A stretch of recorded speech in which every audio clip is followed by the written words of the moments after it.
Hello and welcome back to Gaming 101 with Mr. Berger. Now tonight we're going to take a look at this slight tweak to the Hog Poison deck that I showcased recently. So, what exactly did I do? What is that slight tweak? Well, as you can see on the top left here, the only difference is I switched out my guards for a Lumberjack. Why did I do that? Well, Lumberjack recently got buffed. First things first, let's take a look at my current profile on my main account, Thaddeus.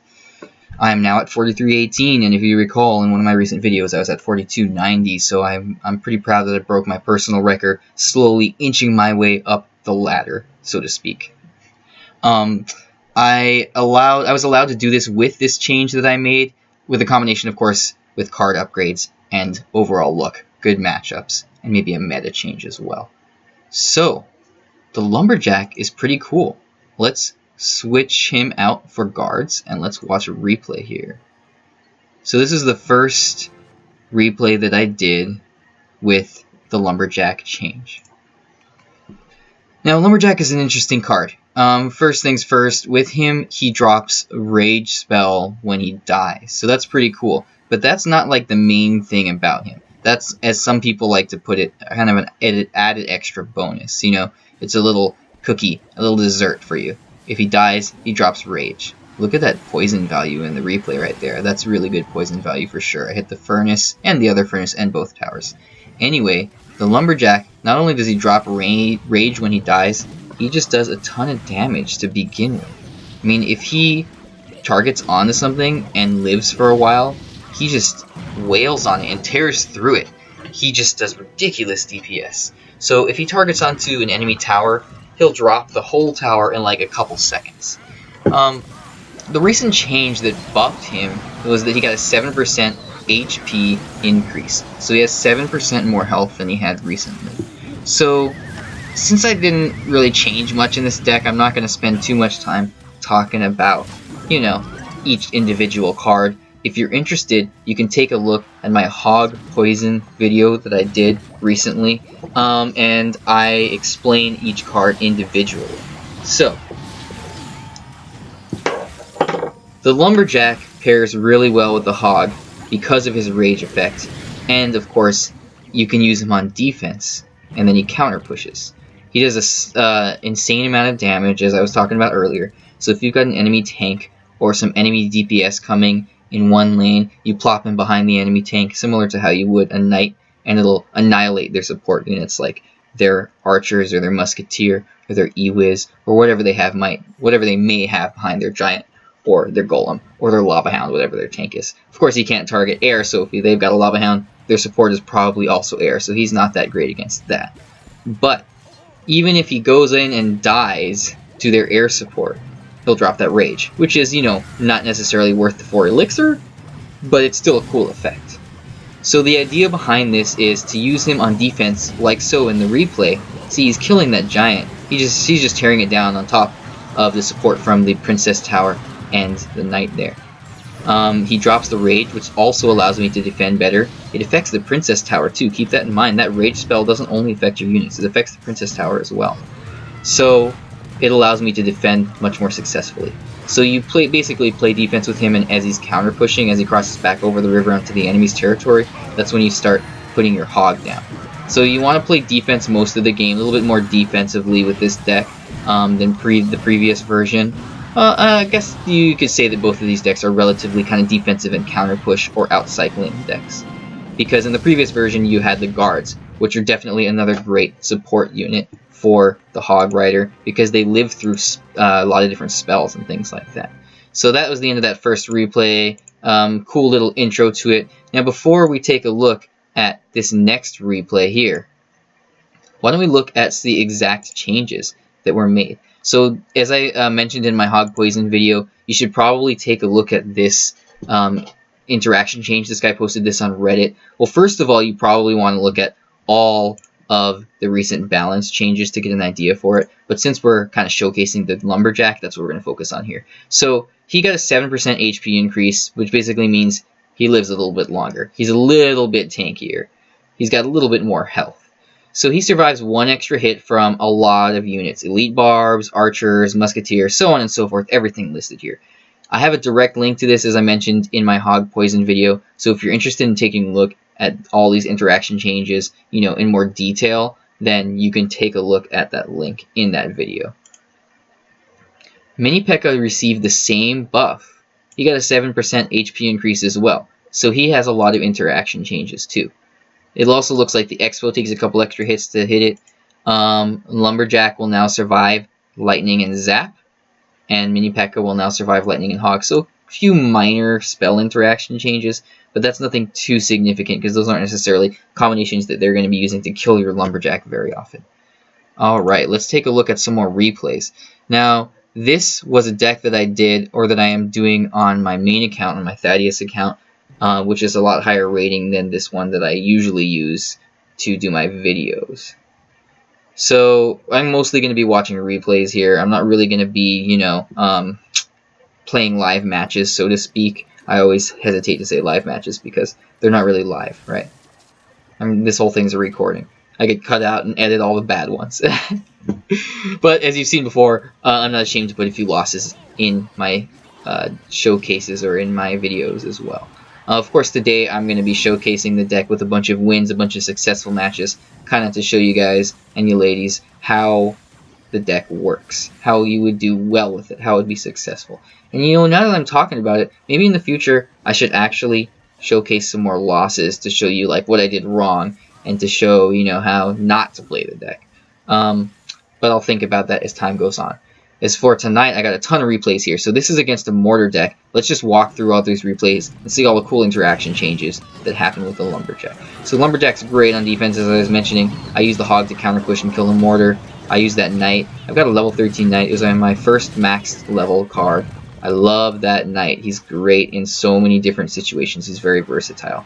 I hesitated to level up my Ice Spirit for a while. He's now level 12, so I could get him as my second max level pretty soon.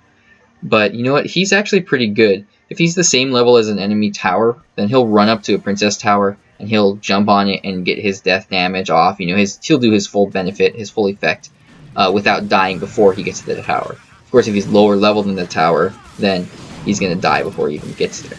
Alright, I got the Lumberjack Hog on the push now. I zap those bats. Look at this huge push. Here it comes. He's not gonna be able to do anything about this. He used all his elixir. He's got nothing left. If you look at the top there, he has no elixir left for anything in hand. He had less than 2 elixir. Everything in his hand costed 3, except for the minion horde that costed even more, which is 5. Alright, getting back into the match here. Basically, at this point, I just need to play defense. So guys, this deck has a lot of flex spots.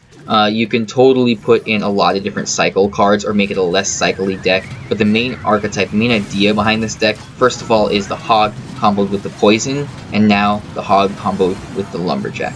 On the right side, he didn't do much to counter my Knight there, so Knights do a ton of damage to just about anything if they're left alone. So if they get over to an enemy tower, which is rare, you know, they're pretty easy to answer. You know, they're pretty easy to counter. If they do get up to the enemy tower, though, they just do a ton of damage. Alright, what am I going to do about all this swarm stuff? Well, I just zap it. I highly recommend requesting a lot of your spells, especially things like Zap or Fireball spells that are very versatile and easy to level up. Zap being the easiest because it's the only common spell. Because that changes a lot of interactions. As I mentioned in the previous video, if you haven't already, you should take a look at my terminology video. And in that video, I explain... I think that was the one. I'll have to double check that one. But anyway, you should watch it anyway. In one of my previous videos, I explained that a higher level Zap will kill lower level goblins. So level 12 Zap will kill level 11 goblins. And a higher level Zap will kill minions that are 2 levels lower than it. So level 12 Zap would kill level 10 minions instantly, one shot. Whereas level 11 minions, it would leave them with some health left. Okay, so that's the end of that replay.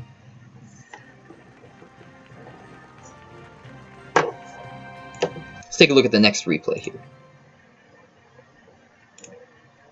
So, Lumberhog doing work. This is against Bait.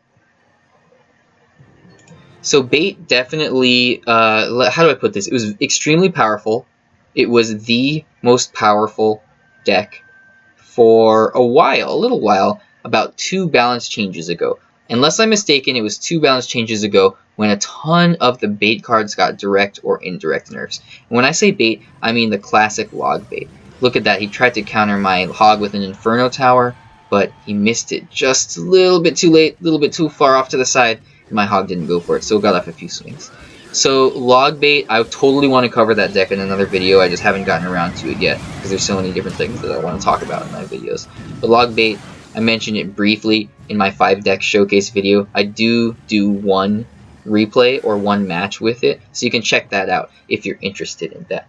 But log bait, basically what you're trying to do is you're trying to bait out the enemy's log with a bunch of cards that are susceptible to log. So a bunch of cards that are gonna, you know, make your enemy go like, oh, that's a good positive elixir trade. Like the princess. Princess costs 3, log costs 2. So if they place a princess and you counter it with log, you essentially gained 1 elixir.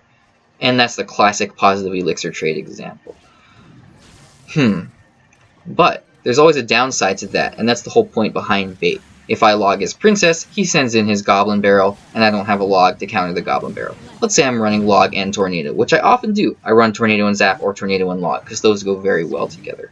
Look at this counter push on the left here as I'm going into this.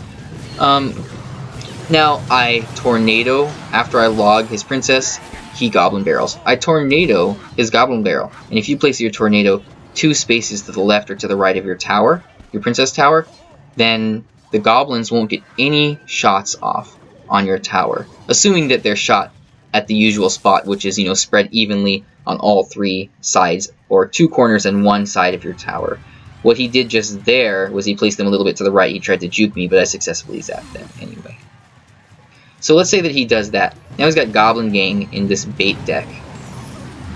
He used the princess, I countered it with log. He used the goblin barrel, I countered it with tornado. Now he places a goblin gang at the bridge, and I don't have any direct counters to it. Let's just, you know, imagine. Of course, I'd probably have a knight in there, knowing myself. But let's pretend I don't. You know, and that's kind of the whole point of bait. Now he gets a goblin gang that runs into my tower, and goblin gangs do a decent amount of damage to the enemy tower if left alone. Of course, the optimal situation for him would be for me to have logged that goblin gang first, so he would want to use that first. And then I would goblin barrel, or he would get a goblin barrel off of my tower, because goblin barrels do insane damage if left alone.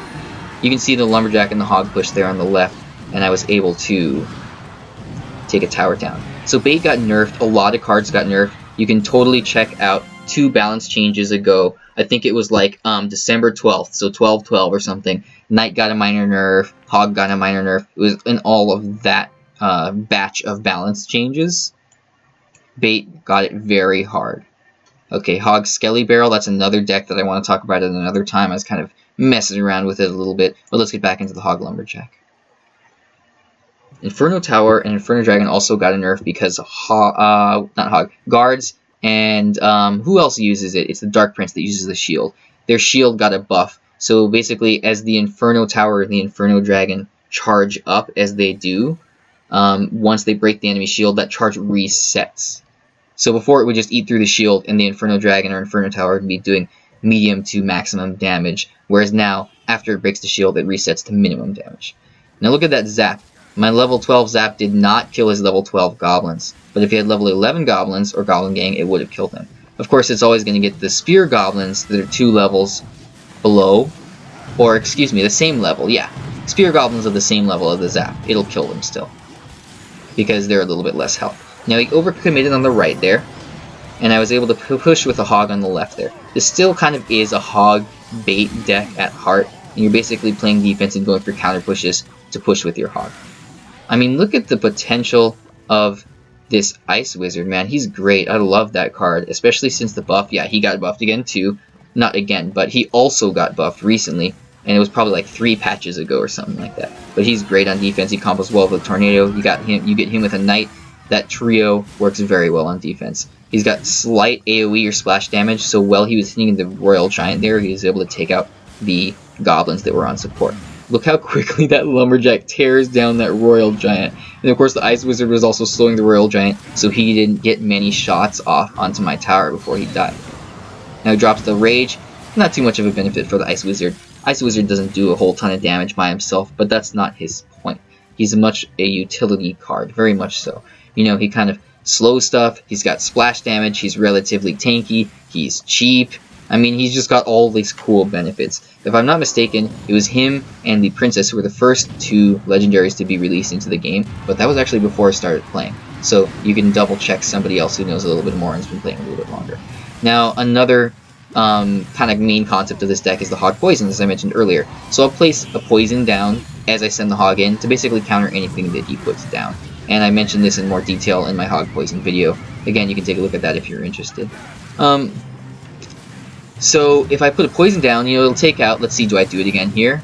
No, I opted to put an Ice Spirit down. There's the poison. See how it hits the minions, and it also hits its Ice Wizard? So even though it wasn't too effective while my Hog was alive, it's tearing away at his Ice Wizard, it's getting some chip damage off on his tower, on his Princess Tower, and it also destroyed those minions. At this point, again, I just need to play defense. That's pretty much what I'm doing.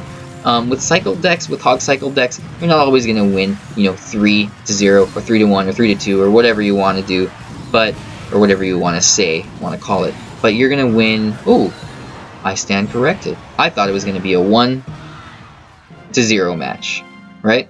But I was wrong. It was a 2-0 match. Anyway, you're not always going to win by 3 or 2 towers. You're often going to win by just 1, similar to, like a minor poison deck, which is all about that chip damage. Alright, so that was the bad RG player. Yeah, I said the bad RG player because he placed his Royal Giant in the back a lot. I kept seeing him do that, which I'm not sure if that's necessarily a bad play, but it just seems like most people play it in the front right on the bridge, and it seemed like it wasn't very effective, and he kept placing it to try to counter my Hog or something. Anyway, it wasn't necessarily the best player. My apologies if I offend him if he's watching this video. Maybe he just didn't make the best moves or was being distracted during that match. Maybe he was sitting in the middle of class playing Clash Royale like a bunch of my students. Yeah, and here I am sharing my videos with them. I'm a terrible influence. Anyway, let's go ahead and get back to this match here. I'm sending in the Hog early. That's not necessarily something that I'd always do, but I kind of just wanted to get it going. I kind of got a bit of a feel for his deck. I don't think he has anything to punish too hard if I send my Hog in. He doesn't have a Tornado. I now see that it's a Lava Loon deck, or at least a Lava Hound deck. I don't know if I've seen the Balloon yet. Lava Hound decks are pretty deadly right now. Lava Hound also got a buff in the recent patch, so you should totally take a look at those patch notes. All you gotta do is Google Clash Royale patch notes or something like that, or Clash Royale balance changes. In fact, they're even in the game. There's a link to them. If you press that little world, the little news button kind of on the center right of your screen on the main battle tab of Clash Royale. I'll try to remember to show that to you guys later so you can see exactly what I'm talking about. Check out those balance changes. Lava Hound got a 5%, if I'm not mistaken, increase to her health. And I say her because somebody, I think it was Ash, recently called her a her. I thought it was a he. Sparky, I know, was female. It's a her. But apparently Lava Hound is a she, too. She's got a bunch of angry little babies. So I guess that makes sense, right? Because the lava pups are her babies. Alright. The knight just died, and look at that. You guys ever notice how the his sword, his little fencing sword, sticks into the ground for a little while after he dies? It's pretty funny. Alright, I opt to send the Hog in on the left here, because I see that he Lava Hounded on the right. That costs 7 elixir, so I know he doesn't have much. He answers my Hog with an Inferno Dragon. I interrupt it with a Zap, which Zap is known to do. Zap and Electro Whiz being great counters to any charge-up units like the Inferno Dragon. That allows my Hog to get, it was 3 or 4 hits off on the left tower. Significant amount of damage. Look at the value of that Tornado. I pull in the Inferno Dragon from the left. I pull in the Balloon from the right. I get that Lava Hound, everything. Now, it looks like he's going to get some good damage off here. My tower is probably going to fall. Look at the havoc that Balloon wreaks. Balloons do an insane amount of damage if they touch the enemy tower. If you get one shot off, if I'm not mistaken, it's like a third of the tower's health, so it's pretty powerful. Wasn't the best poison there. I didn't actually hit the tower, but I was able to take that tower down anyway, so it doesn't really matter too much. And that poison did a good amount of damage to the enemy's Mega Minion and his Inferno Dragon. He's kind of playing aggressively here, but look at this defensive combo here. I use the Ice Wizard combo with the Tornado and then an Ice Spirit right as they're all sucked into the center of that Tornado. Meanwhile, my right side is pushing very successfully with the Hog and the support that it has there. The Ice Spirit jumps up and freezes everything in the center if you time it correctly. So you kind of want to place the Tornado and place the Ice Spirit shortly after, maybe wait like half a second or a second, and he'll jump in right as everything's pulled into the center with the Tornado. Very successful on defense. Of course, you want to combo that against ground units, you can use your knight in there. Even against air units, you know what I mean? The knight can distract stuff. You know, he can take up a bunch of damage. He's a mini tank. And then the ice wizard combos with the tornado because of his minor splash damage. It'll hit everything in the center of the tornado, not just one target. Alright, this is going against the Sparky deck. Now, Sparky decks kind of always catch me off guard. And he's got a level 3 Sparky. Great thing to know. If you have a rocket, it'll instantly kill a Sparky of equivalent level. Of course, you can't have the exact same level, you know, because legendaries cap out at level 5, and rares, which is what a rares, yeah, that's what a rocket is, cap out at like 11 if I'm not mistaken.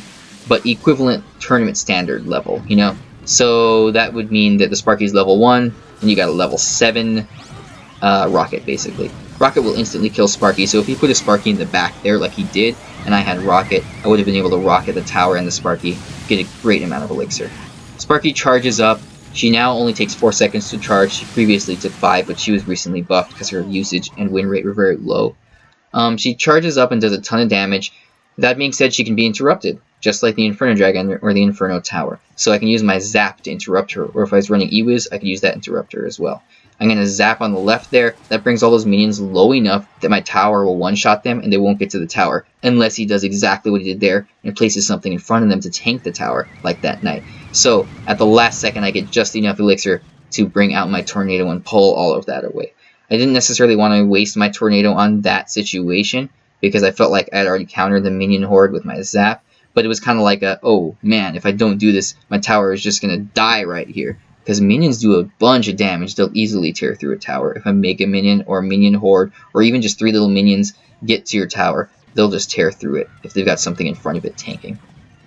At lower arena, I remember seeing a whole ton of like Minion Horde with Rage spell for pushes, and that was very effective. Look at this push on the left there. He tried to answer it with a Wizard. Wizard's got great AoE damage, he's a great support card, but he just doesn't have that like instant answer to the Hog potential. The Hog will still get a few shots off. But now that Wizard is counter pushing, I'm going to have to answer it. See what I did there? I placed my Knight just behind his Knight, so that the Knight and the Wizard were distracted by my Knight, and my Knight was hitting his Wizard, his support unit, rather than his little mini tank.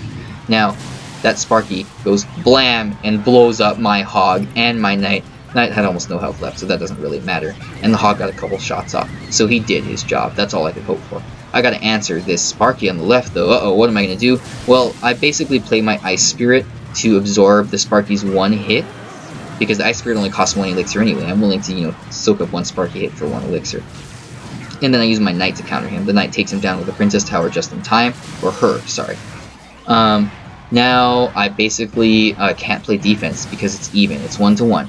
He goes hard offense here, but of course I'm going to power defense this with my trio of the Knight, the Ice Wizard, and the Tornado. I didn't even have my Ice Wizard down yet, so I'm mistaken on that one. Looks like I'm forced to answer that Sparky on the left here. There's the Ice Wizard. He instantly dies to the Sparky. Looks like I'm doomed. Or am I? I push on the right here. And he's not doing anything. What happened? You know what? Maybe he got a phone call. Oh, no. He fireballs. What's going on here? You know what? This seems like a cheap win. I feel like he got distracted or something. He minion hordes. Are you one of my students sitting in class playing Clash Royale while one of your teachers is yelling at you to get off your phone? Or maybe you got a phone call, or maybe your mom or dad are yelling at you. Or maybe you know you're my age and you just got distracted by something, or something like that. Anyway, whatever happened, I was able to pull that win off at the last end of the match there. At the end portion, that's what I'm trying to say. The last bit of the match there. Alright, let's look at a couple more here. And in fact, I think this is the last one. Oh, gotta donate. Ooh, that's not what I wanted to do. Sorry, Morrissey, if I brought your profile to the public eye there. Let's look at this last match versus the Graveyard Freeze. Now, this is the match that allowed me, spoiler alert, I win. Well, I told you guys that already. This is the match that allowed me to break my record and go to the highest rating that I've been to yet. Okay, what do I do to start here? Well, I rarely play a Hog as my first move. That's just too easy for them to counter. It's risky too if they have a Tornado, they'll just pull it into the King Tower and activate it. So I usually cycle cards in the back. That's generally what I do in most decks. I use my cycle cards or my defensive cards, usually my slow cards, you know, my Knight or my Ice Wizard in the back. Now, once they get to the bridge, I kind of got a feel for his deck. He does have a tornado in there somewhere, but he didn't use it to pull my hog in. So I put the hog off on the right as the Ice Wizard, as my Ice Wizard goes. I gotta specify because he's got one too. As my Ice Wizard goes towards the bridge, and the combo of those two does a good amount of damage on his tower.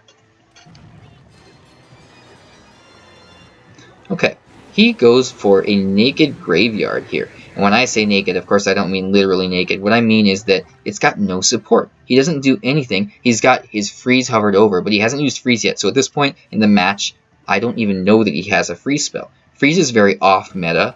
You don't see it a lot. It was very powerful early on in the game before I started playing, or so I've heard. But as of now, and as of since I've been playing, it's kind of been a very off meta card. It's very high risk and high reward. And that type of spell card is usually very off meta, which means you don't see it a lot in the main decks or in high arena. You don't see it a lot in general. It only has spots in certain decks. So freeze is great with things like balloon or graveyard, things that you can kind of catch your enemy off guard with. Other examples of these off meta spell cards would be heal. That's only really good in like Three Musketeer decks with like Minion Horde and Ram and things like that. Or clone. Of course, clone's a little bit more viable because you can definitely use clone in some great situations in a lot of different decks, but it's mostly for like balloon decks, like lava loon decks. I did a showcase of a Lumberjack Golem deck that used clone, and that's kind of my favorite place to use clone, is with the Golem. It's amazing. Now he finally tries to tornado my hog into his king tower, but he or she doesn't do so successfully.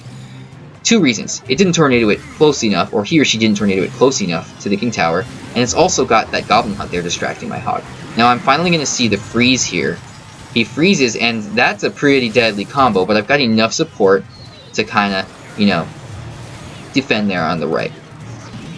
Even though he froze my stuff with all the skeletons there from the graveyard, they weren't able to do too much damage to my tower. 1914, that's actually a pretty good amount of damage. Got like over 1,000 damage off, I believe, there. Unless it took a little bit earlier and I wasn't paying attention. Now he's going to try to do this again, but at this point, I've already seen it, so I know that he has that freeze. I know what he's going for. I say, GG, bro, good game. Thank you for the win. I appreciate that. I'm not going to even try to pronounce your name because it's in Chinese, and now I'm really embarrassed if I got the language mistaken, but unless I'm mistaken, that is Chinese.